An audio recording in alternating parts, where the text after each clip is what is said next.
It's hot enough in here as it is as well. That's it. When it's hot, the best thing to do is have ring lights on. Whilst this feels like a job interview with a desk in there, it's really not. Yeah. So you can sit back and relax. Not been to a job interview for a very long time. Neither have I. That's the weird thing. I've conducted a few, but not been part of them. Right. Jobsworth, Season 3, Episode 1, The Secret Society of Shoefitters.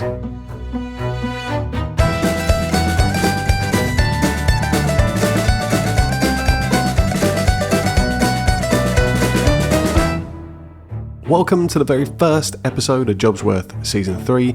This week I sit down with Gemma Simpson, owner of Leigh-on-Sea-based kids footwear and fashion store, Other Kids. If you live in or around Leigh, have kids, and those kids have feet, then you'll know Gemma. And if you don't, well, you're about to get to know her pretty well. In true Jobsworth fashion, we explore Gemma's experience growing up, learn about her entry into the world of work, and shine a light on the events that led her to launching what would become the go-to destination for anyone and everyone looking to ensure their kids' first steps are comfortable and stylish.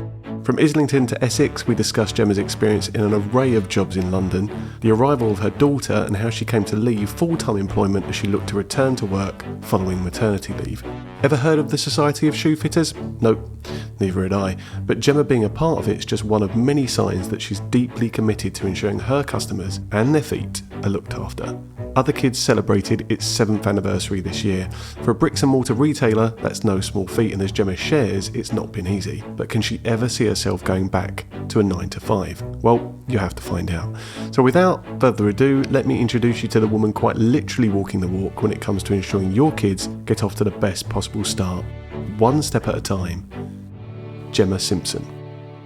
Gemma, thanks for coming in. The opening question on the podcast, because if you've heard it, then if you've listened to some episodes, you know the rough general format anyway. So the opening question is, when you were younger, what did you want to be when you grew up? Well, quite a few different things, I love actually. that. I love the more the merrier. Go I for have it. listened to it before, and I find it really surprising that so many people have said they didn't know. Okay. So you're someone that had a clear idea? Well, not really, but as a kid, I just always think every kid wants to be something, don't they? Yeah, I think so. I'm always shocked when people say I've got no idea. But if I was on the other side and someone was asking me that, which they have done since this podcast started, I then struggle too. But if you've got some, well, at least some ideas. As a little kid, wanting to be a hairdresser purely because my mum was one. Yeah. So I think that was just a natural thing of like, I want to do that. I want to do people's hair. And then as I got older, I actually really wanted to be a pop singer. Okay. So how old? What sort of age is this? As a teenager. So I started going to... so I went to a normal school. Yeah. But I went to like a drama school at the weekends. And you had to do a mix of dancing, acting and singing. Yeah. Horrific dancer. Right. There was really no point, but I had to do it. The acting was a bit sketchy, but I could actually sing. Okay. And I loved it. Wow. And I really wanted to do that. So that for quite a while was something that I really wanted to be. Was this around the time that like Pop Idol and stuff was coming out? A little bit older than that. Okay. So I think, it wasn't it wasn't motivated by seeing stuff on TV? You just had this drive that was like... I don't know, it was like watching Divas or whatever and Mariah Carey and just wanting to... I just loved singing, and I think... But I don't know if I was really ultra confident enough to push it. I did go to auditions and do all that kind of stuff for a little bit. Wow. But so how long did that... I say dream. How long did that aspiration last as something you were actually pursuing? Well, I went to college. There was a few things, like I almost felt like it was like so ridiculous that it was never going to happen. So I knew really that I had to have an alternative plan. Okay. So you weren't putting all your eggs in that basket? I was definitely not putting all my eggs in that basket. But you must have had people around you saying you were good, not just your own... Yeah, I mean, my mum, bless her, she's my biggest champion in life. I have that, yeah. So, it wasn't... sometimes you do see people on these shows and you think, crikey, why didn't someone just stop them before it got to this stage of them actually going on TV? So I don't think I was as bad as that. I think I had some sort of talent going on there without sounding like... But mum paid for me to record a demo. Wow. Yeah, which we've still got. Nice. And then, I mean, this was before any sort of social media, so there was no platform to do any of that kind of like. Yeah, because people getting famous off sharing songs on TikTok now, aren't they, and everything. And good luck to them, that's what a way to be able to put yourself out there. But none of that was around. This is before even the times of like emails. Do you know what I mean? Yeah. Well, did we have emails? Maybe we did. I don't think you're that much older than... I'm 41. Maybe. Yeah, you're not that much older. So I'm talking about when I was like 16, 15, 16. Yeah, so we're just like on the cusp, I reckon, of that. Yeah, okay. So, it was on the cusp. So you had to like physically post your demo. Wow, yeah. To recording companies. Yeah. And like... and I can remember someone, I don't know how you did it, but you had to sort of like trademark it almost. Okay. Like, I don't know what the actual specific term is for it now. But you had to do a copy with a written date on it and everything, and keep it so that if you sent anything out, it was proof that that was always yours, so Understood. that nobody could steal. Okay. Because it was my own song. Yeah. That I wrote. You wrote something. God, we need to get this as part of the cringe. promo. This is so cringe. Yeah, so anyway, all of that. But at the same time, I left and went to art college, and I also wanted to be a shoe designer. So hairdresser? Hairdresser. Can we label it pop star? You don't? Yeah, go for it. Okay. Hairdresser, pop star, designer. Yeah. Yeah. All very creative. I think that's brilliant. Things, yeah. Okay. Brilliant. So the reason I usually start that question is because it then leads to maybe what happened next and how we can link that back. And I think in a lot of ways we'll go on to talk about what you're doing now. And I think it does, the creative part of that does lend itself to what you're doing currently definitely. too. Before we get there, it's weird from a timing perspective. We're recording this at a time where a load of teenagers are going to have seen GCSE results. They're going to have opened A-level results. And I can just about remember 21 years ago opening my GCSEs and feeling, I did all right at GCSEs, but feeling like, there's a platform now to start pushing for, because you had all this career advice going into your head. But what was school like for you? And what was the kind of formative part of you starting your career from there? I know it's a broad question. School was a mixed bag, really. Where did you go to school, Gemma? I'm from Islington in London, I grew up there. So I went to school in Islington. I went to a mixed school. We had no uniform. Okay. I've never had a school uniform in my whole life. That's rare, isn't it? Which loads of people find really bizarre. Yeah, that's like an American thing. Yeah, I don't know what that was all about. I think we were probably the only school that didn't have a uniform. It was pretty hellish, to be honest, because you'd have to worry about every day what you was going to wear. That's the flip side of the coin, isn't it? Yeah. Yeah, I would have probably loved a uniform, to be fair. But then perhaps that adds to people's creativity growing up, I don't know. But you know what it's like as a teenager. You're under pressure to wear certain brands, to look a certain way. So anyway, that's by the by. So it was a good school when I first started. It had quite a good reputation. The head left and it very rapidly went downhill. Right, okay. It was quite a rough school. Yeah.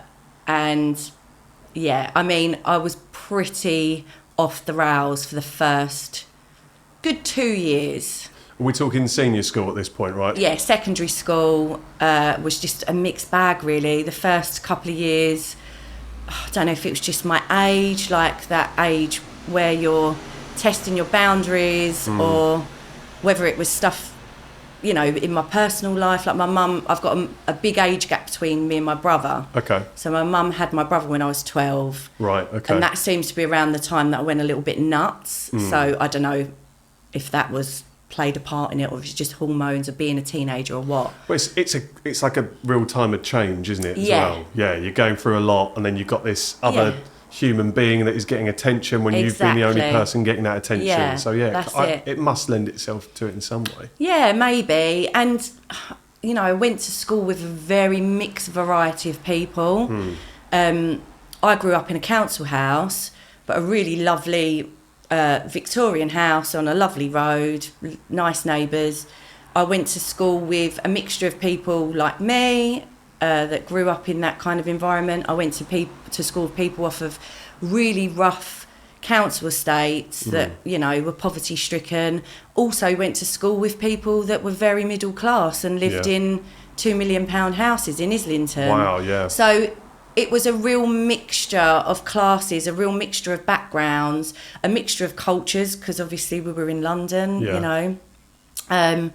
So I don't know, you're in with different crowds that can sometimes influence your behaviour and it's very different. Life. You've described like a number of different demographics there, and I think we've both got kids. How old are your kids? So I've got one daughter. She's 8, right. Nearly 9. Okay, yeah. So I've got 2 boys, 6 and 3, and I think for the most part, and there are different ends of the spectrum on this, but for the most part, the demographic in the school that at least my eldest goes to is quite similar. I don't think there's a lot of what's the word I'm trying to look for? So they're in a very white middle class. There you go. Yeah. Area, and that's what a lot of the children are at the school.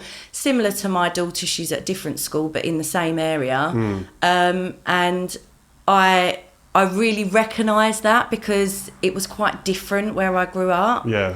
And it's not a bad thing. It's not a good thing. It's just how it is, you know. Does that change the way you parent at all, in terms of, do you feel like you benefited from being in an environment where you had like a very different experience? Yeah, I think you definitely benefit from it. I don't know if it impacts your parenting, but I think it impacts so many other aspects of your life.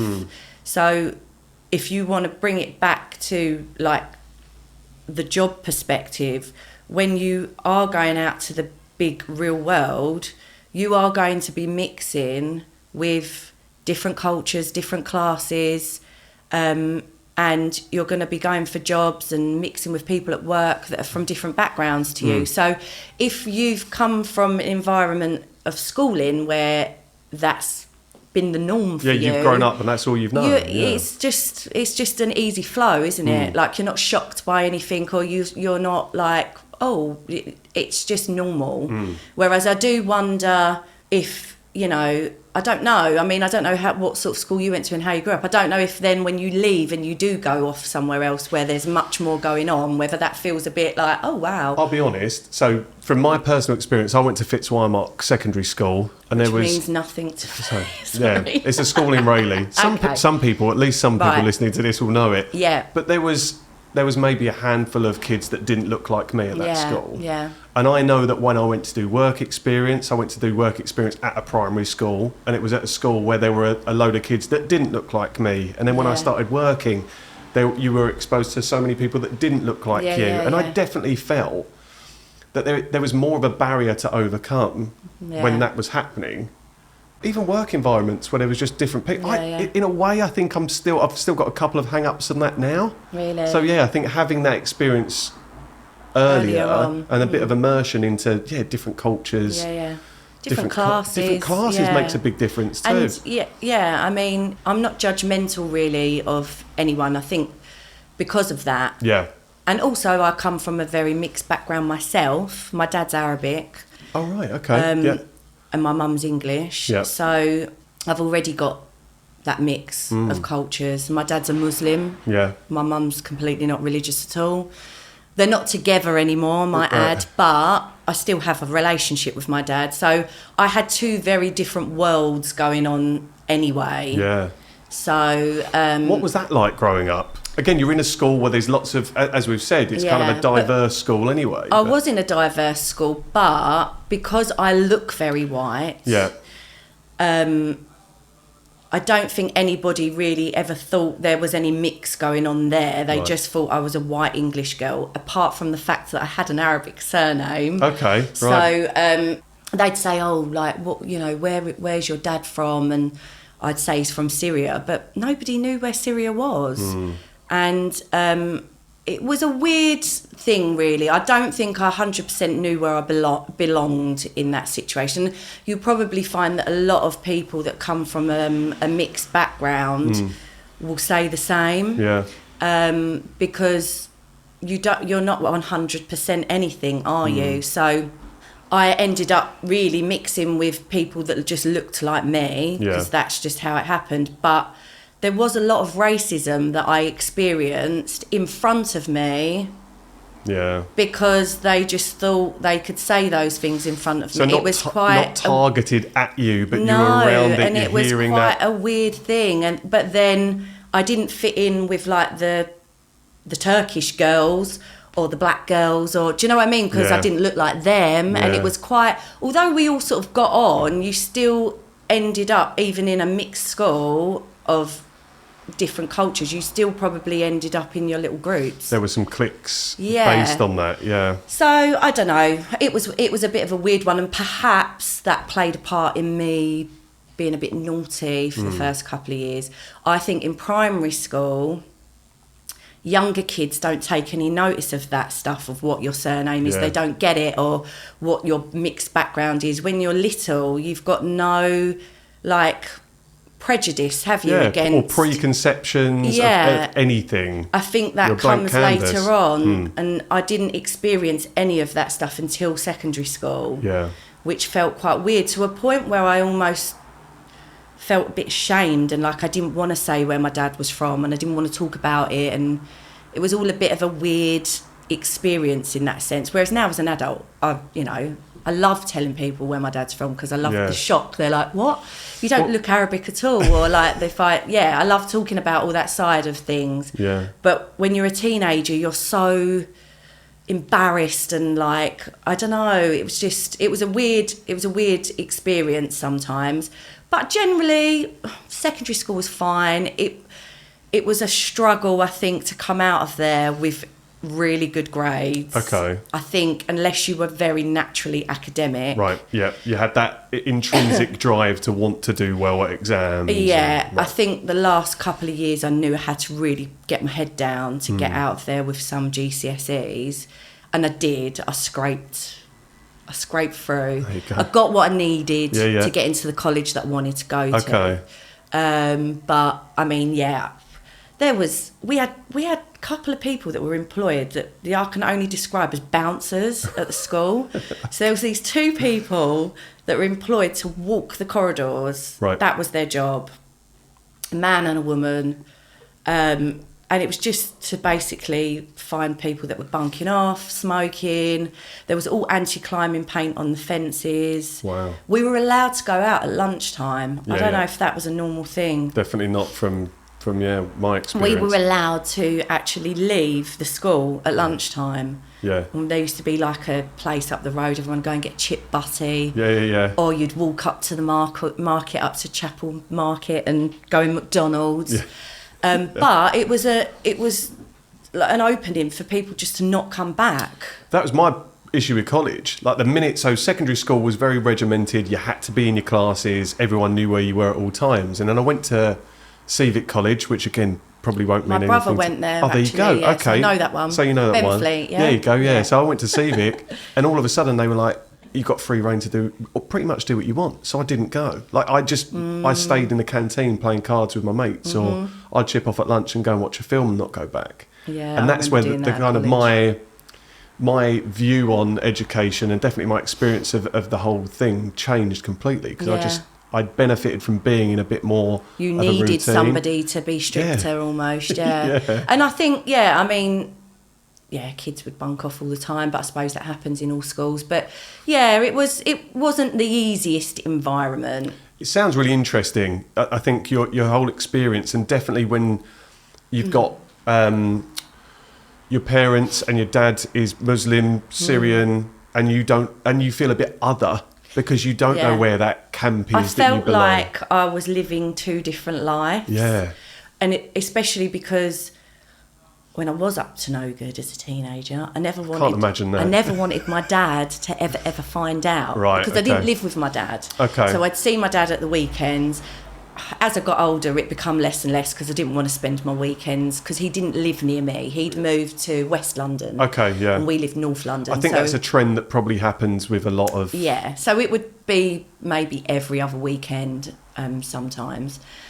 I just wanted to hang out with my mates. I didn't want to go over there. But when I went over there, it was like, I don't know, it was just like a completely different world, because he'd have all his Arab mates round, and, we'd eat amazing dinners and stuff. But it was all very wholesome. I never went out. I never saw any friends over there. I'd never talk about any sort of stuff too much that had gone on at school and stuff. Whereas my poor mum, she get the brunt of that. She had to deal with all the shit. And the ultimate threat was always, I'm going to tell your father. Oh, really? Yeah. But so how old were you when they separated? I was really young. I was like 3. Okay. Yeah. Similar sort of age to when my mum and dad broke up. I was about 18 months, 2 years old. My brother's about 6 months old as well. Yeah. But it's interesting. I think I always start with like people's experience of secondary school, because I think that can set you off on some sort of direction. Yeah. So college, did you find any? So how did you find college? I went to art. I was really good at art, and I knew that was going to be the direction that I was going to go in. So I went to a really good art college, but you had to be a certain standard to get in there. So I knew I needed to get my grades to get in there. I went to Caldwainers College, which is now, it wasn't at the time, it was a separate entity, but it is now part of the London College of Fashion. Cool. And it was the only college you could go to where you could do a degree in shoe designing. Right. So Jimmy Choo had been there, Patrick Cox had been there. You'd get loads of Japanese students come over that studied there as well. It was a really good college. They did random things. Like I think you could do a degree in saddlery and... Wow, okay. Yeah, but I had to do 2 years art and design. Is it called a BTEC? Was it BTEC? Yeah, where you got like it's equivalent of 2.5 A-levels, isn't it? Yeah. So I knew I had to do that for 2 years before I could go on to do the shoe designing. I didn't stick it out. Oh, really? No. Yeah. Again, like what you said, it was this thing of like, there was a lot of freedom and I'd go and sit in the canteen, same thing, I think, I can't be bothered to go back now. Yeah. And it just got a bit like that. At the same time, I still had that thing of like, I want to be a pop star. That was all bubbling in the background. Yeah. When I think so cringe, I used to sit in lessons in art college and I used to like write my little songs and I'd sing them to everyone. Oh, it's so cringe. But so many people that end up being pop stars, inverted commas, if we're calling it that, or singers, performers in that way, start by doing that. So I get now, maybe looking back at it, makes you cringe. I think... for me, I just hear it's like it's a creative outlet, isn't it? And something that you wanted to do. So it's nice to pump some and I'm pleased that into it. You know, I went through that and that I enjoyed it. But you just look back at it as an adult and just laugh, don't you? But unfortunately, I just wanted to have money. Right. And I wanted to earn money and I wanted to go on holidays with my mates. And I just thought, I can't stick this college malarkey out. I need to go and get a job. Did you see your friends, other people around you that had gone off and started earning money then? Or was it just, again, this driver in you that you wanted that for yourself? I don't really know. I did have a couple of friends that did just go into sort of jobs. I don't know, really. I'm trying to think. I had a few friends that were still at college with me, and I'd made new friends through college as well who stayed there. I think it was just me just thinking, maybe my best friend at the time was in a similar situation and she just started working and we just wanted to go to Ibiza and just be idiots, basically. So I left. So I don't even know how long I was there for. Maybe I'd stuck out maybe just under a year. Okay. I don't know. And then I left, and I remember a few months after I left bumping into my tutor on the underground, and he said to me, if you want to come back, I'll let you come back. I'm giving you the opportunity to come back and finish it. And I was like, nah, sir, don't want to. And I didn't. And I'll kick myself about that now. But really? Is that a regret for you? Well, a bit, because I do think it would have been nice to pursue that path properly and see if that led me somewhere else. Yeah. But weirdly, which we'll probably come on to it later on in the chat, but I have, funnily enough, come full circle. Yeah. And ended up working in shoes and designed my own kids' shoes. So I definitely want to talk to you about that. So anyway, but that's I like I like that was kind of your sliding doors moment, wasn't it? Literally, if you Maybe. saw your tutor on the underground, Yeah. like that was your sliding doors moment, and then these two kind of convergent paths run off. But yeah, it has come back round full circle. But yeah, we will go on to that in a bit. So, left college, you wanted to make money. I've done a little bit of stalking on LinkedIn because this is my thing. I pretty much live on LinkedIn as part of my day job. I don't think there can't be much on me on LinkedIn. There's not really. No. But it did say PA, so going to a PA role. So is that what happens out of college? Fill in the gaps for me then. Okay. So I'd had a Saturday job whilst I was at college at Miss Selfridge in Oxford Circus. Hellish job. Right. I can imagine, yeah. I thought, I'll leave college and go and do a few more hours there. That was such a great idea, So ended up doing extra days there. It was just awful. It was, they changed it so much after that, but it was like separate to Topshop. It was a big Miss Selfridge right at Oxford Circus. Right, yeah. It was just packed. It was a constant mess, hot and sweaty. It was just such an awful place to work. Yeah. But it was just easy money, and I just wanted to have money. And then I hated the manager there. It was all women. Right. And it was really bitchy, and it was just, I just hated it. And then I ended up leaving there and going to work at First Sport at Angel, which was like where I lived. And did that for a bit. I wanted to get an office job. Right. But I had no real qualifications for an office job, or I didn't really even know what to do. I just knew that I didn't want to work in a shop anymore. My mum used to sometimes look at jobs, because my mum was very much like, if you're not going to college, you will have a job. Okay. Like, she weren't putting up with anybody sitting around the house. Like, I've come from a hard-working family. Like, she was like, I don't mind you not doing college, but you have to work. So she'd often say, look, I've seen this in the newspaper, because that was, how you found jobs then. Yeah, there's no LinkedIn there. Yeah, you'd have to look in the paper. Yeah. And there was a job for a post-room assistant at the Royal Institute of Chartered Surveyors. Oh, nice. Okay. So I was 17 at the time, and I had no idea what it was. Didn't know what the Royal Institute of Chartered Surveyors was. It was, their main building was in Parliament Square. This was a smaller office that they'd taken over in Cadogan Gate, which was just off of Sloane Street. So that was where they needed the new post-room assistant to be. So I went for the interview, didn't know what I was talking about, but I think it was more down to personality. They were just like, you can have the job. Yeah. So I had to go to Parliament Square, learn what they did in their post room, and then off they sent me to my own post room, just to get on with it, basically. But it was brilliant. I loved it. I had the whole massive office, which was the post room. It was down in the basement. There was a little toilet as well down there, so that was completely my own. There was just a little self-contained, kitchen. yeah. They bought me, bless them, a big massive stereo, because they felt sorry for me that I was going to be down there on my own.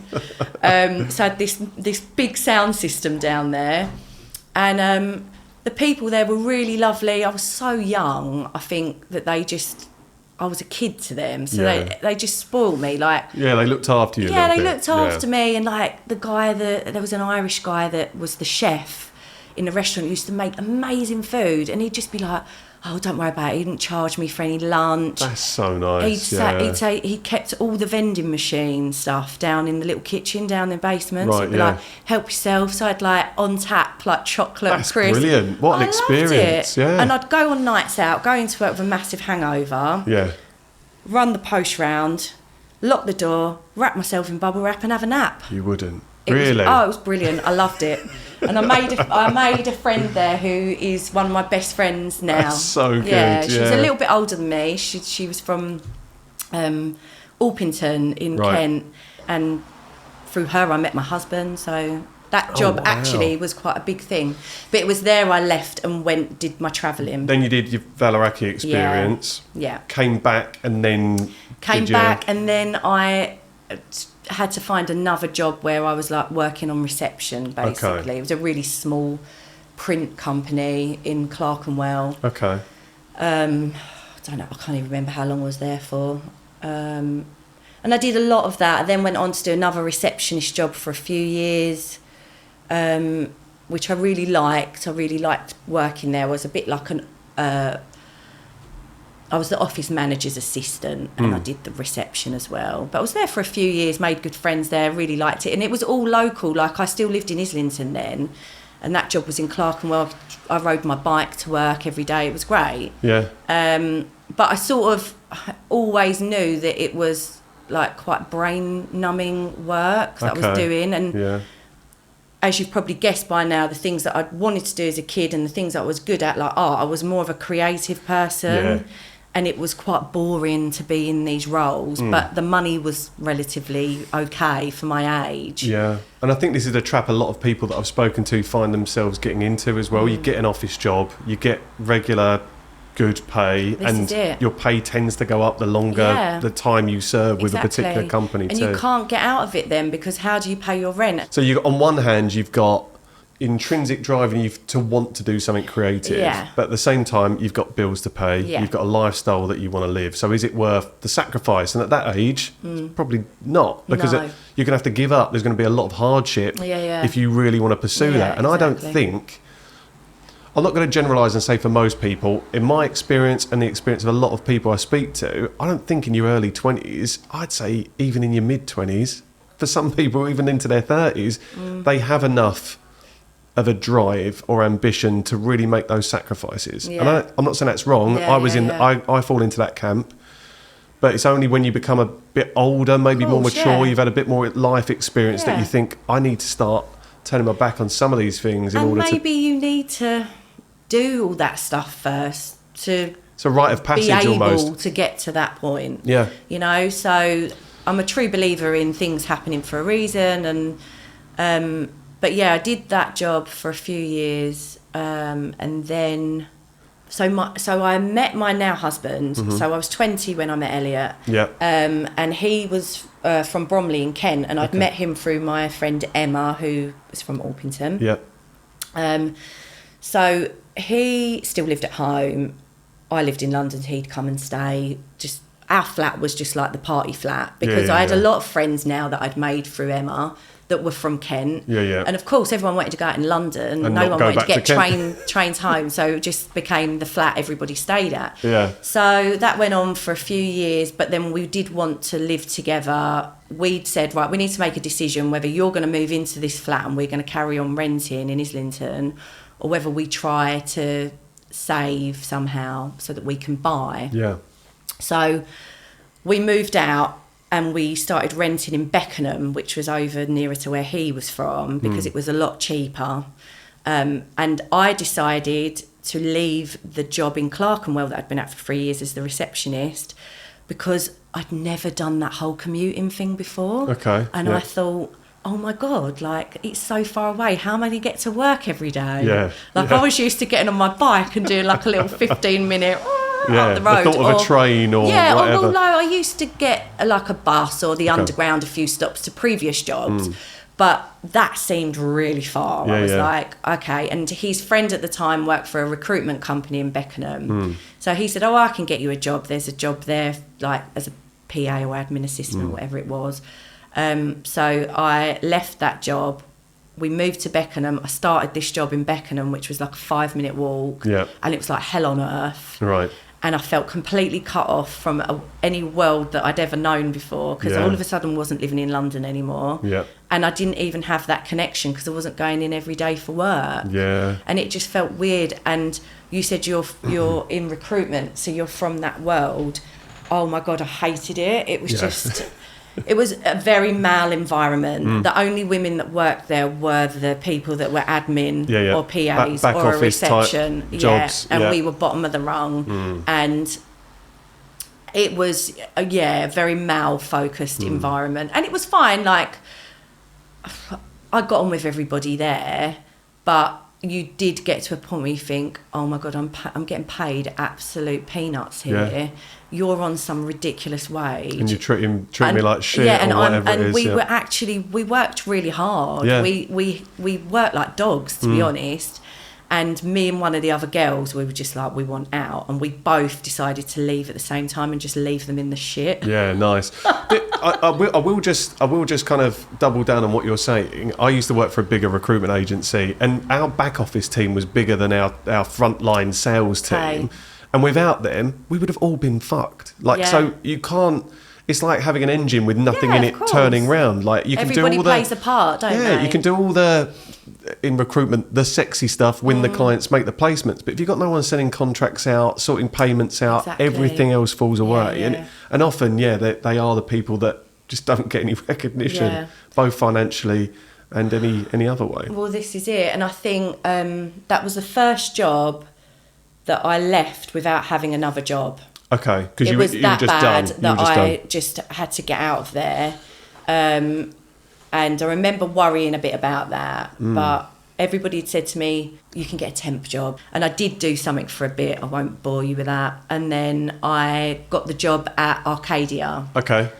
As a PA. Yeah. Initially, it was for BHS Menswear. Yeah, got you. I didn't realise they were part of Arcadia Group. Well, they became part of Arcadia Group whilst I was there. Okay, got you. Yeah. So... I feel like we should caveat for any of the younger listeners, BHS was a it's well-known high street retailer that's British not around. home stores. It was a beautiful store.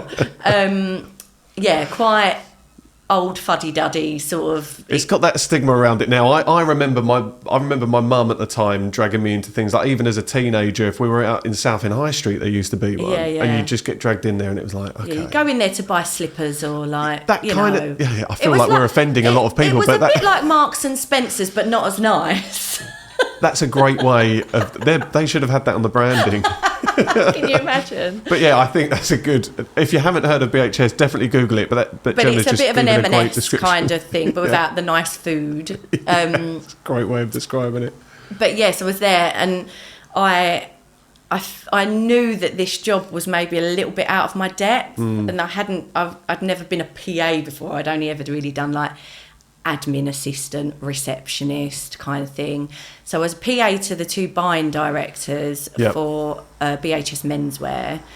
They were the loveliest guys ever. They were so funny, hilarious, and I really liked working there. I did have a wobble when I first started because I had to do a lot of numbers, and numbers ain't my thing, and spreadsheets, and I had to look at a little bit of the financial side of what we were doing in terms of what we were spending as a department. So you were creating reports and bits and pieces for stuff like that. I had a real wobble, and I remember getting really upset because I couldn't do it. I just thought, I don't understand it. And it didn't matter how many times I sat down with this woman from finance who just thought I was an absolute pleb and had explained the same thing over to me. And I kept saying to her, tell me in layman's terms, because it wasn't my thing. Even now, I can't grasp that side of business. I'm not great with that. I'm awful with the numbers. That's why I just found a really good accountant, and I have to trust him, because if it was left to me, you could be getting totally ripped off. Honestly, I've got no clue. I've got to trust him. So he's literally my whole livelihood is in his hands, really. I'm crap with numbers. You can run a business and be crap with numbers. Well, you can wing it a little bit. Kinda, yeah. But I can remember speak. I thought, I can't do this job. I'm going to have to leave. I'd been there about a month, and I remember speaking. So there was two guys that I worked for, and one of them was a lot softer than the other one. I remembered Tom, his name was, and I said, Tom, can we have a meeting? And I said, I think I'm going to have to leave because I can't do this, blah, blah, blah, whatever it was, this specific thing. And he just looked at me like I was mad. And I remember crying, and he was like, oh my God, don't be stupid, it's fine. Don't leave. What are you talking about? We'll sort it out. It's fine. He said, you'll look back on this in a few months' time and you'll just be like, why did I get upset about it? What an idiot. And he was completely right. And I got the gist of it in the end, and I got in the swing of it. And I ended up working there 7 years. Christ, was it 6.5, 7 years? Something like that. For the same two people as well? No, so loads changed whilst I was there. Yeah. And we were part of we were under Philip Green. Okay. So I don't know whether initially that was part of Arcadia, but he was in charge of both BHS and all the Arcadia brands. Yeah. We were in a separate building to them. They then merged Burton Menswear and BHS Menswear. Yeah. Burton, I don't think's around anymore either. Burton's not around anymore, but it was Sorry, a mainstay of my wardrobe for a while. Yeah. So I remember Burton well. Burton was a little bit more hip and happening than BHS. I'm glad you said that. Thank you. Yeah. John weren't knocking around in the BHS numbers. No, I don't think so. Unless my mum bought me something from there, which is maybe possible. But yeah, so they merged the two brands because they'd started to put Burton into BHS stores. They were doing a lot of this, like where they were putting some of the Arcadia brands in the BHS stores because basically BHS was dying on its arse. Yeah. And they were trying to do whatever they could. It needed an injection of something else. All the other brands were really having to try and carry that. So I ended up, having a different boss and, a few different changes. But I generally liked it there. But again, it was that case of when you're a PA, you're doing a lot of stuff and you're getting no thanks and it's this unrecognised thing and the pay isn't amazing and you kind of get a bit fed up with it. Is it quite a kind of... a reactionary job as well, rather than being given loads of autonomy? I mean, you're given a to-do list, aren't you? And I guess different bits and pieces can come in at any one time.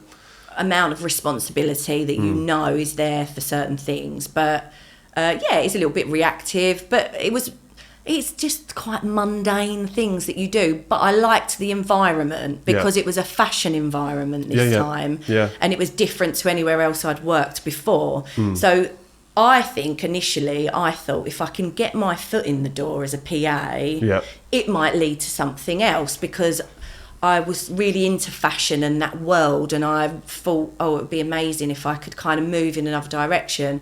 But actually I think the reality of it, and I saw firsthand, wasn't as exciting as I thought. And it was hard work, and all the buying assistants had done college and uni and they were getting paid less than me. And they were getting treated worse than me and they were having to be there at the crack of dawn and stay there till bloody 10 o'clock at night sometimes, prepping for these meetings and these collection. And at one time, one of the buying managers said to me, would you like to move across to our team, be on the buying team? And I actually said no. Whereas initially, before I started there, I thought that would have been the dream. Yeah, if you'd had the opportunity, maybe at the start, you would have jumped in both feet and then found out later down the line. That looks more hard work than what I'm doing, and they're not getting paid as much as me.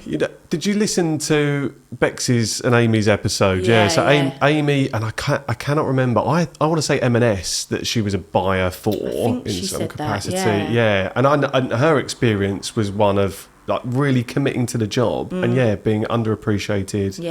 Not recognised for that effort. And it was quite a male-dominated again. Like there wasn't many. There was one woman who was a director in that menswear environment.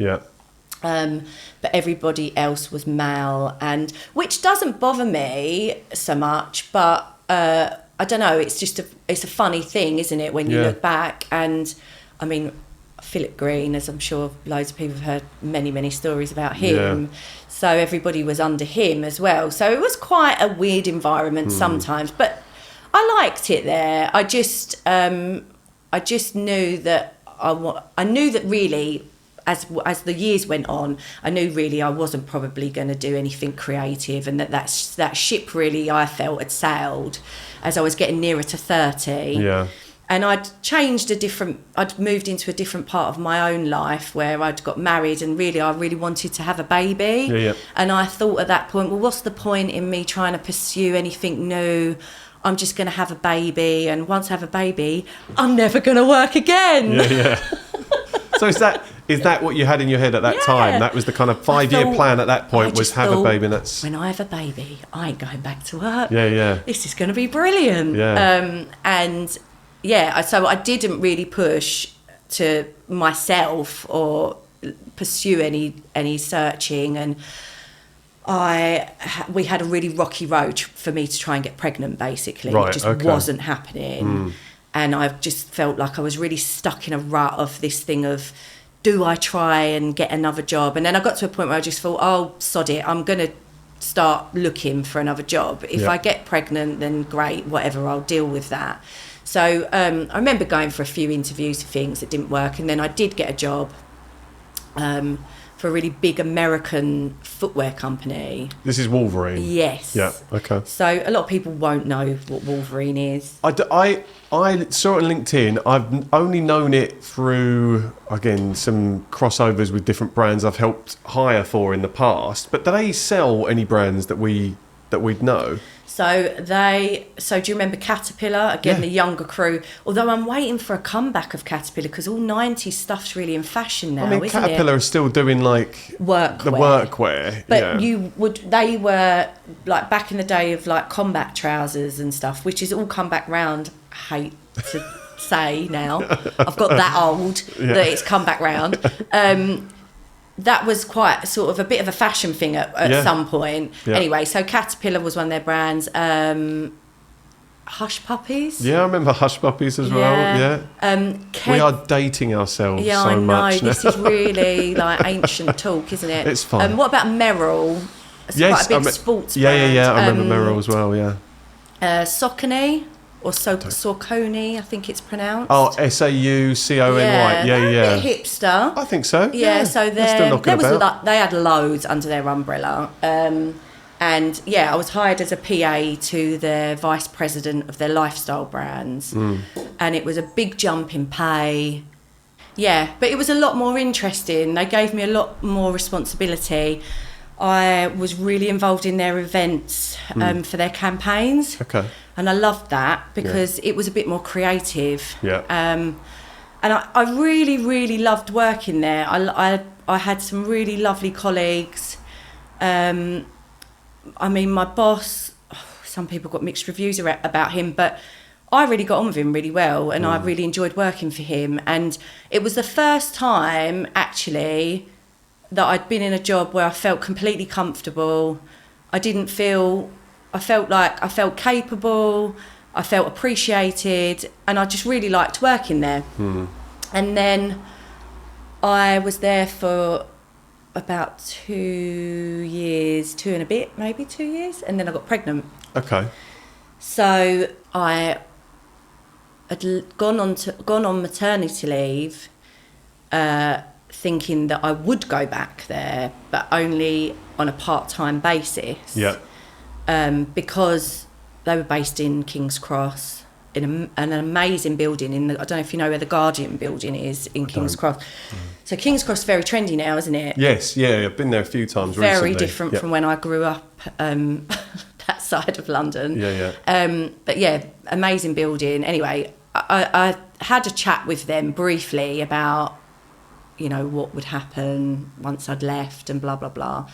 And they'd given me the impression that it would be possible to come back on a part-time basis, and that they'd maybe look at doing a job share or something. Right. Yeah. When it actually came to the time, it was very different. Right. So that had all gone out the window. Okay. And they messed me about quite a bit, actually, to the point where they then said that they'd kind of created a role that would be on a part-time basis, that they said I could do, that they'd sort of put on a letter in writing, on an email, and then they backtracked later down the line and said, oh no, that's not going to happen now. I can't remember completely the ins and outs of it, but that's the gist of it. And I knew that I could perhaps get them on that, because I was like, that's wrong. And it was wrong, because it's quite an emotional thing when you're going to go back to work when you've had a baby as well. So, this whole thing of having to look at nurseries and all that kind of stuff. So I did have to do that, so it wasn't a lie, but I laid it on thick because I knew that by this point I wasn't going to go back because it wasn't doable. I wasn't going to be able to get up early enough to get to King's Cross and leave my baby for 5 days a week in a nursery. Were you in Essex at this point? Yeah. So when had you moved to Leigh? So I moved to Leigh when I was 30, so 11 years ago. Right, okay, yeah. So I was working at Wolverine at the time. Yeah, maybe it was all around that time. Crossover. Yeah, because it was really weird because one of the women that interviewed me at Wolverine lived in Leigh. Right. And I'm really good friends with her even to this day. She lives about 3 streets away from me, Amanda. Really? Yeah, it was really bizarre. Everywhere you go, you meet Lee's someone from Leigh, don't you? World. It's just it's craziness. It's madness. Yeah. So I was living in Essex by now. Okay. So I just knew it wasn't doable. And by the time I'd paid out for childcare and train fares and everything else, what was I going to be left with? Nothing really. There's a lot more protections around mums that go back to work now around that. I think there's a lot more law and legislation that protects that. So, in an ideal world, if you are contesting a decision that's made like that, it shouldn't feel like such a battle. No. But I appreciate people have had to wade through a lot of shit to get to this point now. Massively. And there's so much work still to be done, 100%. Of course, yeah. But yeah, I mean, I knew I could pin them down with something, and I knew they wanted me to go away. Yeah. By this point. Yeah. So I had a little bit of a payoff from them. Okay. And my daughter was just turning 1. She just started walking. I'd gone to all the normal places that people go when their child first starts walking. I knew that I didn't know lots about that world, but I knew she needed to be measured. I didn't know what size shoe she was. I knew that at least her first pair of shoes would need to be properly fitted by somebody. Yeah. And there wasn't anywhere in Leigh. And I remember going to Southend to Clark's, and it was horrific. Right, yeah. I don't know if it still is. At the time it was. And there was nothing that I am also a fussy person. Right. I'm not going to lie. I like nice things. Yep. And I just didn't like anything in there. And I think they had like one style that was in her size. And then I remember going to Lakeside, going into all the shoe shops that were there that could possibly measure her. But there was just nothing. It was like, shoe, that they had a pair of Converse. And I was just a bit like, I know that Converse probably aren't the greatest first not the most shoes functional for a baby. thing. Yeah. So it kind of got me thinking, like, why is there nowhere? Like, there's nowhere else other to go really than Clark's. But Clark's was the mainstay. Yeah. When I was a kid, I remember going with my mum and me and my brother at whatever age, even 4 or 5 years old, sitting there, and they do the old thing with the light. It then became like a light box. I can't even. Oh, I don't know. I don't remember that. Some weird and wonderful stuff. But anyway, they were just doing this stuff. But that was always it. It was only ever Clark's. Yeah, that was my experience. It's a funny thing, isn't it? And then I. Sorry, my mind's gone blank. But you started to identify this gap, a bit of a potential gap. I identified a bit of a gap there, and I also felt in a weird place because I thought, what do I do now? Do I start looking for a local job? I knew that I needed. I mean, we were okay for a bit without me working, but I knew that really I needed to work. Okay. And I knew that it needed to be relatively flexible because, Daphne was still really young. Yeah. And I just felt like I felt like I'd hit a bit of a brick wall. And I felt like I didn't want to just I don't want to put any sort of job down, but I felt like I didn't want to just go and be a receptionist because it was easy hours and it was local. Like, I would have rather have just spent time with my daughter. Yeah. But weirdly, this preconception I'd had years ago of this thing of when I have a baby, I'm not going to go back to work. I was going to ask you, yeah. Yeah, that changed quite quickly. It seems to have done. When they start teething and you're trapped indoors and you're going out of your mind, I was like, actually, I wouldn't mind going to work. Yeah, that sounds quite nice. But just not 5 days a week. Yeah. I knew that I wanted the best of both worlds. Of course, I wanted to spend time with my daughter, but I've worked my whole life since 16. Yeah. And to not work felt weird. Yeah, I've spoken with my other half at length about this, and having and a lot of guests actually, that sense of self and how it's impacted when you become a parent. Yeah, massively. Because you're expecting, almost like there is this perception that when you become a parent, everything changes. Internally, you change. Your drivers, your motivations, aspirations, all become singly focused on your child. Yeah. And for so many people, that is... Obviously, things shift. Yeah. But it's not this seismic, I'm now going to live this selfless existence that is completely focused. And I think especially for the first part, you are just mum, aren't you? Or dad. I mean, it depends what your setup is at home. There are stay-at-home dads as well. Depending who's obviously the breadwinner, that makes that decision, doesn't it? And for us, my husband earns more money than I do, so it was a no-brainer. Yeah. So you do start to feel a bit like that. And also what happens is anyone you're mixing with, so a lot of the people that I was mixing with babies who I'd met through NCT or whatever, they were gradually starting to go back to work. Yeah. So I was like, oh, like... Is that what you do? Yeah, then it didn't feel like so scary or so alien, because it's like, well, everybody's got to do this. And I was almost quite envious in a way, because they were having this thing where they could go and do a couple of days in the office and go to London and have a nice lunch, and do you know what I mean? And then still have that rest of the time with their baby. So nothing's easy, it's all like a fantasised view. Of course, whatever you do, it's always a juggle and a stress and everything else. Yeah. But I did think, no, I do need to work. So I had to go to the job centre for quite a bit. I was getting my job seekers allowance. Yeah. But at the same time, this idea had started brewing. Right. And I had this little bit of money that I'd been given from my payoff from them. Wasn't a big bit of money, wasn't a life-changing bit of money, but it was a little chunk of money that I just thought, what can I do? I could do something that's going to help me. It's the catalyst for something. It could start something off. Exactly. And then, I just couldn't get that out of my head, that shoe thing and the shoe fitting. And I started to ask some of the other mums, like, well, where, because this is where other kids come from. So I thought, well, where do the other kids go? Nice. For their shoes. Yeah. Like, where are other kids going for shoe fitting? And like, what's going on here? And I'd looked up like first walkers online. I could see that there were these nice looking first walker brands, but there was nowhere to go physically in a shop to try them on and to see what the fit was like. And I started researching it, and I'd found a couple of small independents at different places around the country.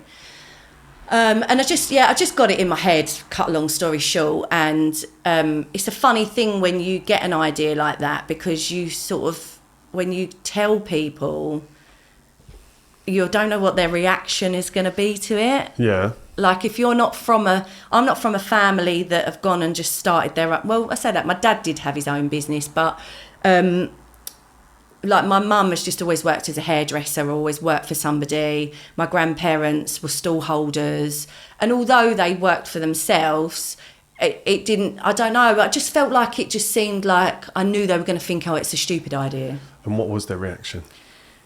It was mixed.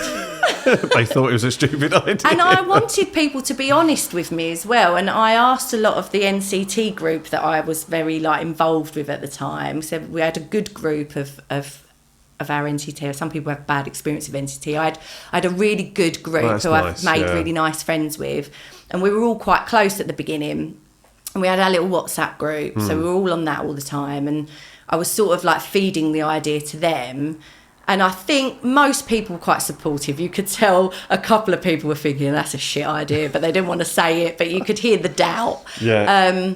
So it was just putting the feelers out, really. And I thought I'd found this woman online that was doing shoe fitting as a pop-up. Okay. So she didn't have a physical shop. Yeah. She was just aiming it to a very young age group. So from first walkers and toddlers, maybe. She only took the sizes up so high. Yeah. I suppose she had quite a select amount of like choice. But she was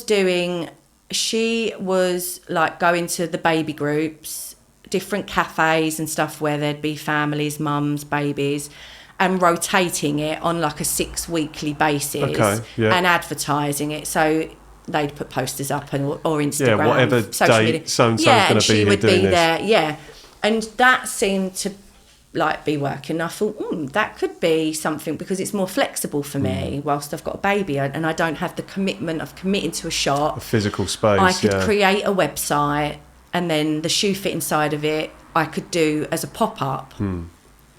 So that was the road I was going down. I'd looked into like how do I know how to measure and fit shoes properly. I found the Society of Shoefitters, which unfortunately doesn't exist now, but it did at the time. And you can do a course with them, quite intense, but you learn all about your feet and it's for adults as well, but I only wanted to do children, and how that affects the rest of your body and loads of different. It was the best thing I ever did for that job, and I'm so pleased that was available to me at the time because it gave me so much knowledge. And it also taught you a little bit about the business. It wasn't just about the shoe fitting. So it was really invaluable knowledge to have. And just I had to research loads of different brands and the costs and the shoes and all that kind of stuff. It was quite mind-boggling, to be honest.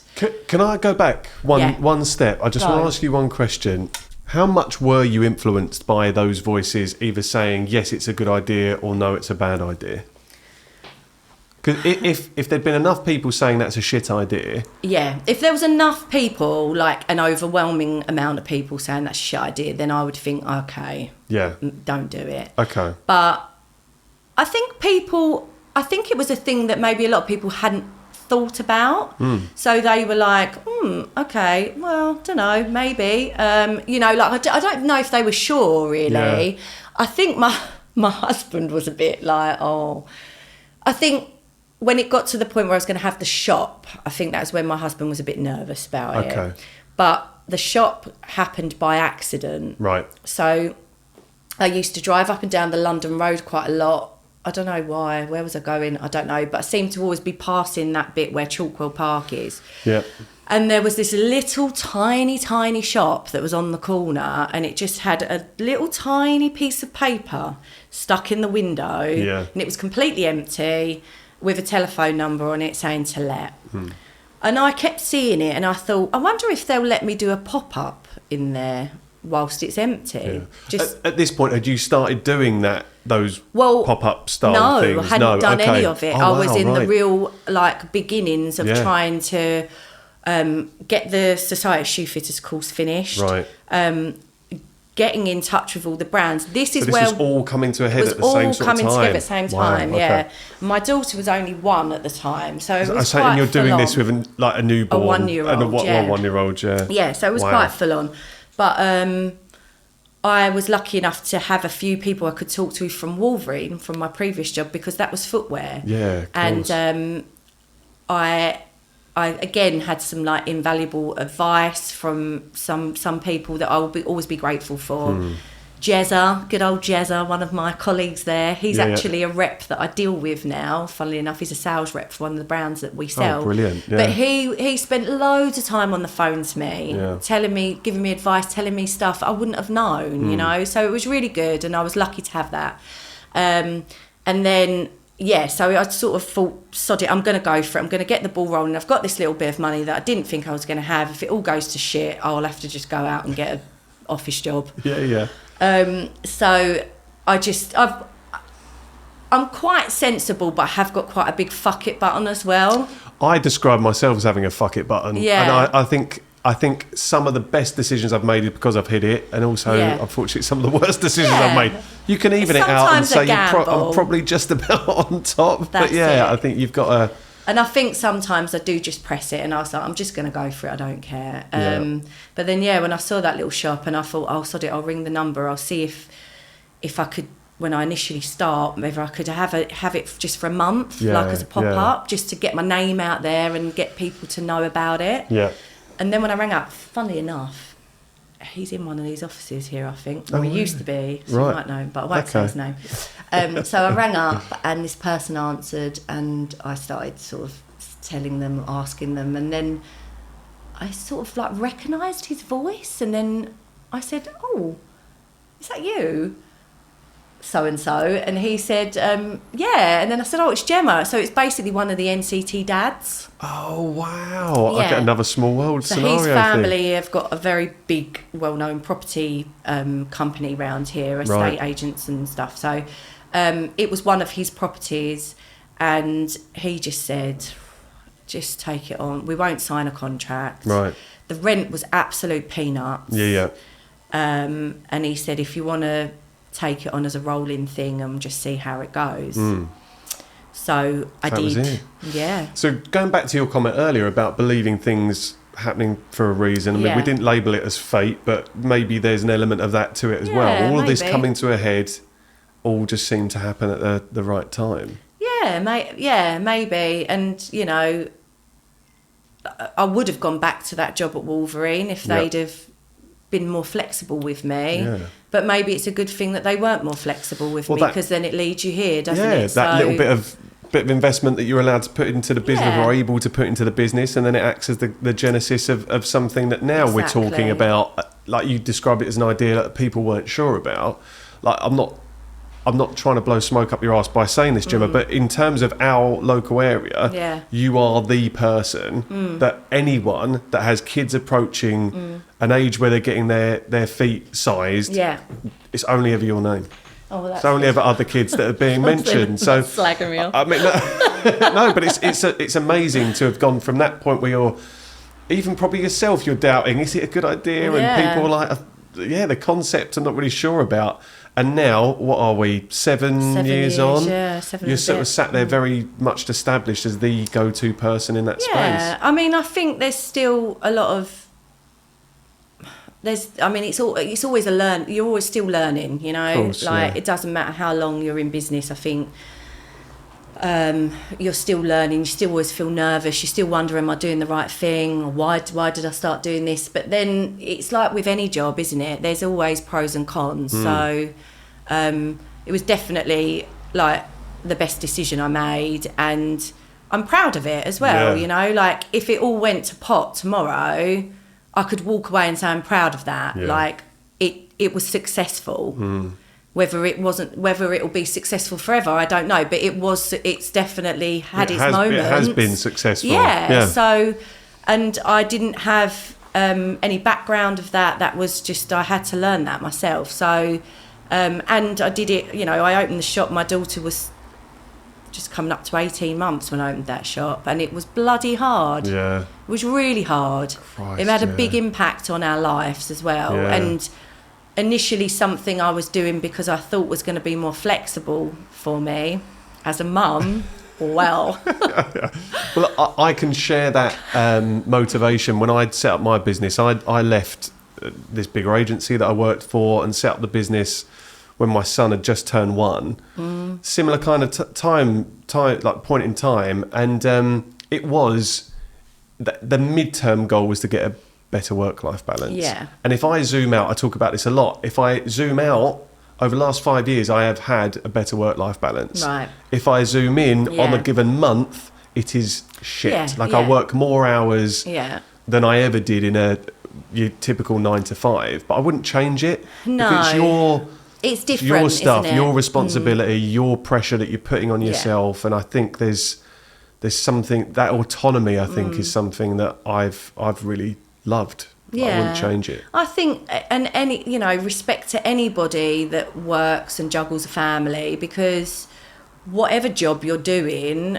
if I did go and get an office job and I didn't have the stress of running a business, it would still have other stresses, and going into London every day would have added more stresses, longer hours again.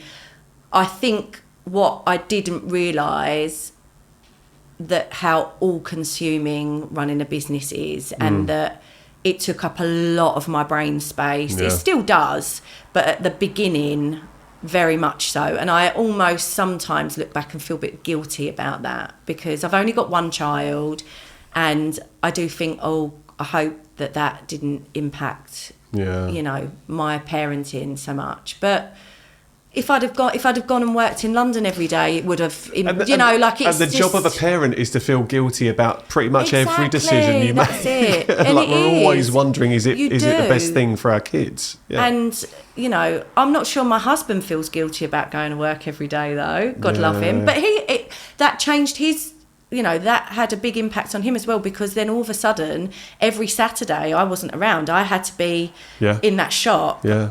Now I don't so much. Yeah. I've got staff. I'm lucky enough to have built it up to have some staff and not have to work there every Saturday. But for the first 2 years, I had to work there every Saturday. So he had weekends off. So he knew that Daphne was going to be with him solely every Saturday. Yeah. But then maybe that was a good thing, you know? Maybe that forced them to have that time. To really have like quality time together. It is annoying having to work on the weekends. It does limit things a bit, but then, I don't know. So it did impact us as a family, but I think, we've come through it, and it's all good. Do you know what I mean? It's not. I'd imagine 7 years down the line, it's life now. It's just normal. It is. It's just normal how life, and how I'm you not. all operate. I don't, because obviously, as time goes on and you build a business up more, you have more finances to do things in an easier way. Yeah. The first couple of years, I didn't have an accountant. I was doing everything, and I still do most things myself. Yeah. But, as time went on, I thought maybe I can afford a member of staff. Yeah. So that I can have every other Saturday off. Yeah, or a holiday. Yeah, or a holiday. Maybe I can afford to pay for an accountant to, do my VAT return. But that comes much later. Unless you're going into a business with a lot of money, which I wasn't. And, I had to really build that up. So I'm in a better place of having a good work-life balance now. So it's paid off eventually. That's great. What were the biggest challenges you faced? Well, what you're 7 years old now. What are the biggest challenges you faced in that time? Oh God, we've got another few hours. Have there been many? Well, it's anyone that's trying to build up a reputation for a business, build a brand from scratch, isn't it? Yeah. I didn't have any background of like designing a website and all that kind of stuff. You're also, with having a physical shop and a website, it's almost like doing two different businesses. Yeah, the online part of it. Yeah, and that I was having to learn as I went along, because again, I didn't have the money to pay someone just to completely take control of a website for me. So that I had to juggle, and also it's not just a shop. I'm providing a service, so you're dealing with like the public anyway, like you are in any shop, any like retail environment, but you're also doing something quite personal, and you're providing a service. And I'm a perfectionist when it comes to things like that, and I want it to be right. Yeah. And I know over the years there's been times where maybe people don't get it, or they're not interested. They just want that brand. We don't, and I'll say things, and I know sometimes maybe I sound patronising, but it's because I want them to have the best experience of it. Yeah. And I don't want them to leave and they've got something that's not right for their children. Like, it's so important that children have properly fitted shoes. Yeah. And that's a whole other like conversation, to be honest with you. We've got this good little network of like small independent shoe shops, and we all talk, and we've got like our own WhatsApp group. Nice. And our own little Facebook page. And they're all over the country. And it's nice because no one else understands it, because it would be impossible for them to understand it. And, every now and then we can have a little rant about something that might have happened in the shop. Just with people that get it. Yeah, and they get it. Or, and it's a big topic that we're talking about, how like really to get it under the government's radar, that when a baby's born and you get these packs, like of what to do and advice and sort of those milestone stages of changing and weaning and all that kind of thing, that almost the shoe fitting thing needs to kind of be part of that, because I get so many people that come in the shop that have got babies and they're like, when do we buy first shoes? They don't know. And it's a simple answer, when they start walking, really. But some people have got this idea of like, oh, do we need to put shoes on them first to help them walk? You know, there's loads to it, or that they're just guessing sizes and stuff. And it's actually, it impacts your health to have badly fitted shoes. So it's quite a big topic that isn't covered. The whole education piece around it, as I think it is for a lot of milestones that your kids hit. I think it still terrifies me, the things that I had no clue about until you're having these conversations. You're like, no one told me this was going to be a thing. Exactly. So and you don't want to frighten people, but it's in that shop, because we don't just have shoes, we've got a bit of a mixture of other things now as time's gone on. I don't want to frighten people off with being too over the top about it. So it's hard to try and keep that balance. But it is important, and it's our niche, and it's hard work. I could spend an hour sometimes with a customer trying on different things, or the size isn't quite right, or they don't like that, and they could leave with nothing. And that's an hour of my time. Of course it is. You know, if you went into a hairdresser's and they spent an hour cutting your hair, and at the end of it you said, well, I don't like it, so you just left and didn't pay them. You know, you don't do that. And it's weird, actually. Someone was in the shop on Saturday, and I'd never ever thought of it like this, and they were a really lovely family buying school shoes, and you know, I gave them they didn't have an appointment. Sometimes we do appointments for school shoes just because it's crazy in there. They didn't have an appointment, but I had some time. I said, no, it's fine, I've got time, just do it, I'll do it now. So I measured the little girl, and we tried on a few different styles and stuff, fitted them. They were really happy, and when she was paying, she said, oh, thank you so much. Like, that's really meant a lot, what you've done there. Like, I was a bit taken aback, because people don't normally say things like that. And she said, I almost feel like I should give you a tip. And I was like, I mean, she could have given me a tip. But I laughed, and I said, oh, that's really sweet. And I said, well, I tell you what, you could leave us a nice review. It'd be really nice on Google or whatever. So hopefully she did, or she does. But isn't it a funny thing? And I thought, actually, it is a service that you could tip for, but it would never cross your mind that you would tip someone for that service because you're buying the shoes. But you're buying a meal, but you tip, don't you? You're paying for a haircut, but you tip. But it's a weird thing, and it is a service, really. But I don't know if every customer thinks of it like that, you know? I mean, look, I've always come into your shop with my other half. I remember you coming in with the boys. We're always dealing with the boys who are just very high energy, and they're all picking all the other bits that you do up in your shop, wanting to buy that too. But you've always been like, you have like families waiting to speak to you. But in that moment, the kids that you're working with and the parents that you're working with are your focus. And I completely agree, it is a service. And because you've got the retail part of what it is you do, where people could just pick something up off a shelf and say, I'll have that. Buy it. And that's a lot easier. And then you've got the more consultative part of what you do, which is where the education you committed to and invested in all adds to that. So, and I think that's why, and with any business, you sometimes take things personally, but I think sometimes because you're doing that extra work, you kind of, it means more, you know, and you just, I don't know. I think it's a weird thing. You're making a really good point, though, and a really honest point, is that sometimes you can feel, I'm going to fuck up the word that I'm looking for, a bit of resentment, I think. I'm not saying you resent your customers. I know what you're getting but there's this, to. I'll put it on me. I sometimes will have conversations with clients or people that I'm trying to find work.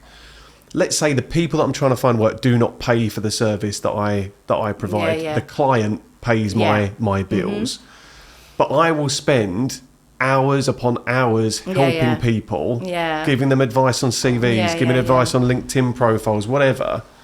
And it's then sometimes I feel like that isn't recognised as a service where maybe they could go, oh yeah, no, you probably need paying for this. But isn't it funny, because we're kind of a victim of our own downfall in that, because we're not charging for it. No, and I never would, and that's why I try to explain, you know, I knew when I opened that shop that shop's not for everybody. Yeah. Okay? Like the local merchants on the corner is a shop that's not for everybody. I personally love what they do, but yeah, I speak to a few guys that I know that it's not for them. But in a sense of as well that the cost, like we're selling brands that, let's not beat around the bush, they're not cheap, okay? So I know that I can't please everybody. Yeah. It's a shop that I wanted to create because basically I wanted to have things that looked nice, that I knew were good for children's feet, that I could then provide a shoe fitting service, and that on those three things would all go hand in hand. Yeah, brilliant. Rather than you go to Clark's because you think it's the only place we can rely on to have them measured and have them fitted, but actually we don't really like any of the styles, or we're going to order something online because we like what it looks like, but do we know if it fits? Yeah, is it good for our children's feet? So it was trying to cut all of that out and create something where I could bring those three elements together. And I think for most part it's worked, and I think that most part people get it, and that's why they come to us. But I've lost myself now in that, but anyway, it's a funny thing. So you're paying a certain amount of money for things, and as we know, over the years the prices have gone up. Loads has affected us as a business. We had to go through COVID, of course, with that business. That was like bloody hell on earth. And I really bent over backwards for people during that time, because people still wanted to buy shoes. Babies were still learning to walk and had no shoes, and all they could do were go for walks in the park or whatever. So I was absolutely bombarded during that time with messages, which was brilliant, and I wanted to keep the business alive, and I needed the money because I needed to pay for the stock we still had. But I couldn't open the shop, which again was bonkers because the wine shop next door was allowed to be open, but we weren't. But anyway, so I was trying to do this like online videos of how to measure your children at home, people were sending me videos of their kids' feet, and it was just bonkers. And then I was doing this like, I'll deliver to local people for free. I was standing at the bottom of people's drives in burning hot heat. Sometimes Daphne would be with me because Elliot's an electrician, so he was still going to work because he was allowed to go to work. So I still had her at home with me, and we'd be standing, I'd take like, you know, they'd say it was this measurement. I'd think, we don't know 100%. So I'd take a few different sizes, a few different styles. I'd have a box of them. I'd go and drop them outside their door. I'd stand at the bottom of the drive because of the distancing. Honestly, it was ridiculous. And they'd try them on, and they'd be saying, what do you think? And I'd be looking. Honestly, it was crazy. It was absolutely crazy. But I did it because I wanted to help people, and B, I needed to keep the business alive. And I think that, I hope that quite a lot of my customers, they remember that, you know, and that I'd like to think that they appreciate that, you know. But I mean, of course, going above and beyond and the extra mile for people, I think you get a lot of people that buy into you that little bit more. And I think that's a small business thing, though. I think so, yeah, that mentality. But yeah, it's a double-edged sword, really, because you do all of that, and you want to do all of that, and you want to keep your business going. But I do think that you feel like you have to try 10 times harder as a small business. And I've had people sort of say before, like, you know, we want to, I don't really know how to word it, and I don't want to upset anyone with this, but like, I do sometimes feel like people would talk to you like they're doing you a favour by shopping with you because you're a small business. And I appreciate that they feel that they want to come and do that, but I do also think, well, I'd like to think that you shop with us because you actually like what we sell, and you like the service we provide, and it's convenient for you. You don't have to drive all the way to Lakeside because you can come to us. So I wouldn't say you're necessarily doing us a favour. Like, we're a shop that's here because, you know, we hope that you want what we've got. And it's like, so it's a bit of a weird thing having a small business, and people will expect you to go above and beyond. Like, people will message you at night and wonder why you haven't replied at 11 o'clock at night. And I just think, I don't think Clark's are replying to WhatsApp messages because in their at mind 11 they see o'clock at Gemma night. at other kids. As a human being, they've got that it's personal, you're closer isn't it? to them, aren't you? So it does become more of a personal thing, which, as you say, is a complete double-edged sword. It's a blessing and a curse. It's a lovely thing, and we're lucky that we live in a town where, you know, people are really nice, and it's a lovely community, and 99% of my customers are absolutely wonderful. Yeah. Do you know what I mean? But any customer-facing job, you're always going to have your moments. Plus, it is what it Gemma, is. you're dealing with parents. Yeah. You're dealing with parents, Yeah. and you are dealing with the little universes of those parents, and that is hard. Yeah. Like, again, I can see that, and I don't have to. I deal with parents, but not in relation to their kids. Yeah. And I can just imagine some of the conversations, some of the things like that. It's hard. You don't want to upset people, but sometimes you do have to be a little bit stern, otherwise you'd crumble, and you wouldn't survive as a business. So it's getting the balance right, and I think that's what takes time to learn. Yeah.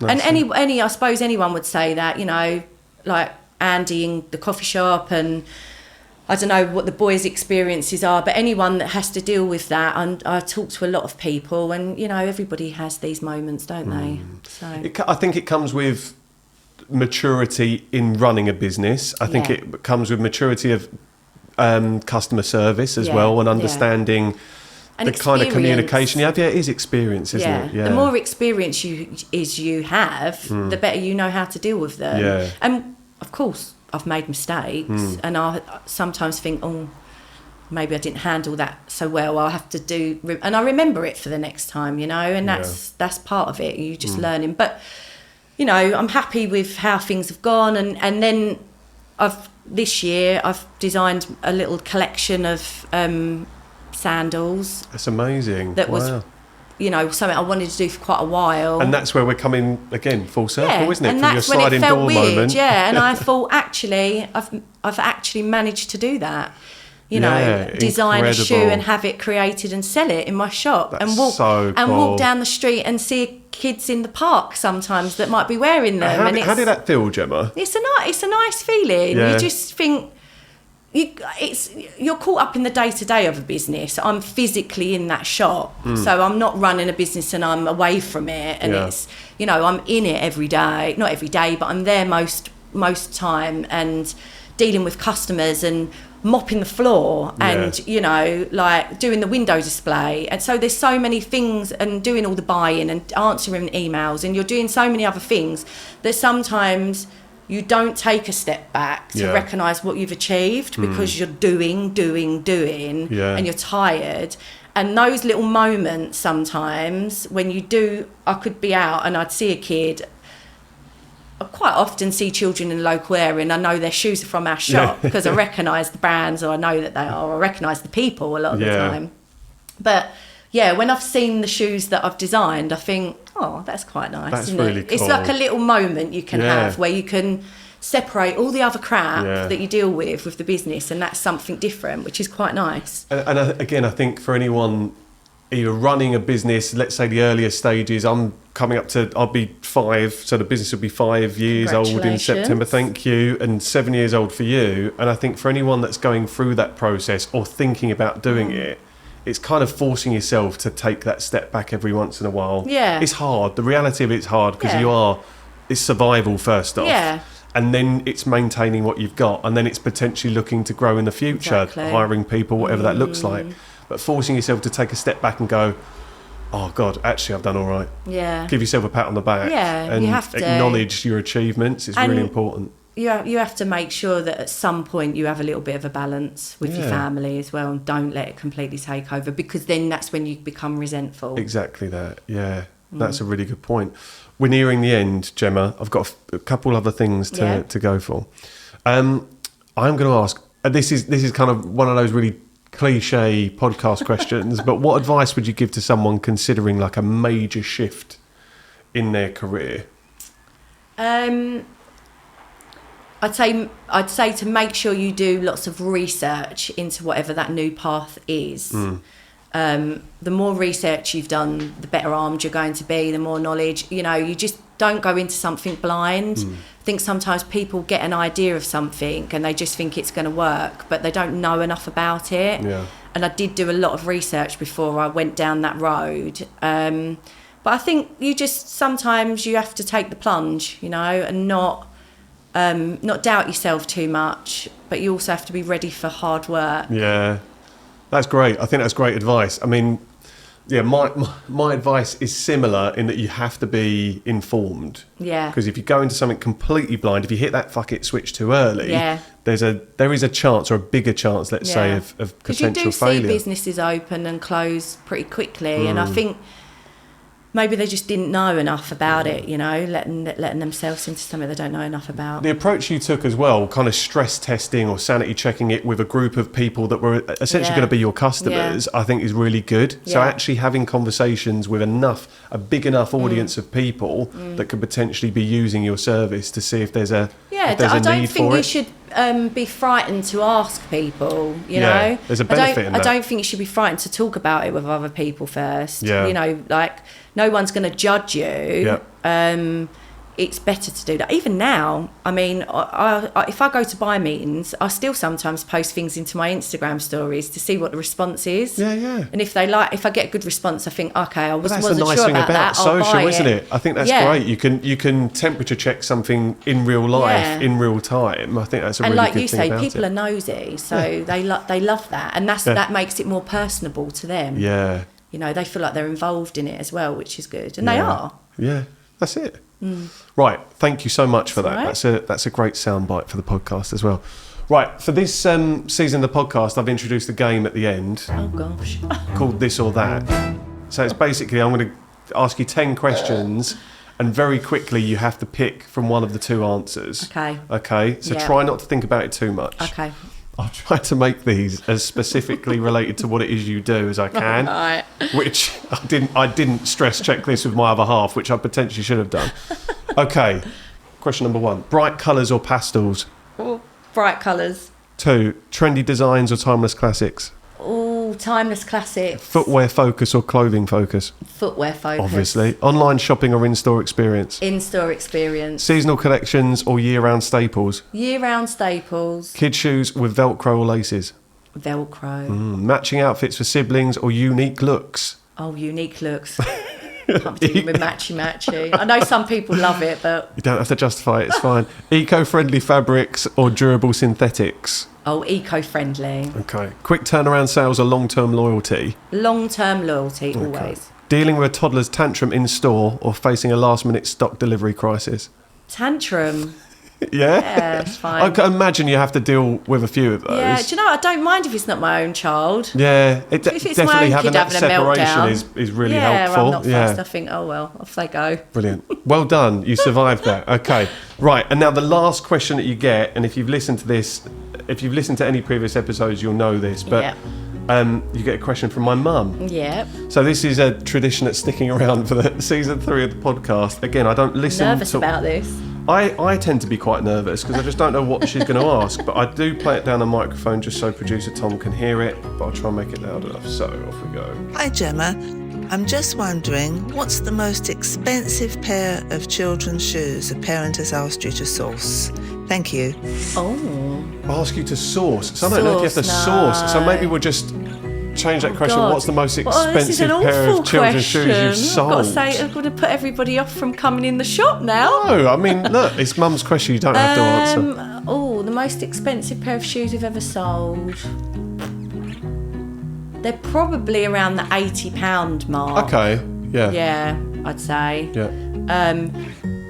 We could have brands in there that are way more than that are beautiful. Give me some figures. Oh, there's like...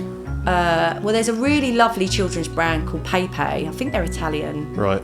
And their shoes retail about £150 a pair. Really? Wow. But there'll be brands that are way beyond that, depending on how designer-ish you kind of want to go. Yeah. But there's a ceiling point. I mean, we try to stock brands that are good quality, that are as eco-friendly made as possible. Yeah. So whatever materials like chrome-free leather and all that kind of thing. Yeah. But there's a ceiling point. Yeah. So There has been some crazy prices sometimes, but yeah, nobody's ever asked me to source a really expensive pair. Can you imagine if they're coming in, we want this brand on the shelf. I specifically want a pair of shoes that cost £120. I wouldn't put it past some people in Leigh. No, true. You're right. You never know.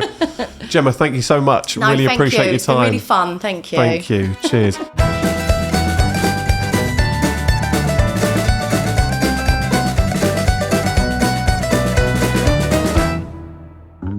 Thanks for listening to Jobsworth. If you enjoyed this episode, please feel free to give us a follow wherever you listen to your podcasts. And while you're there, if you could take 2 seconds to rate the show, that would be awesome.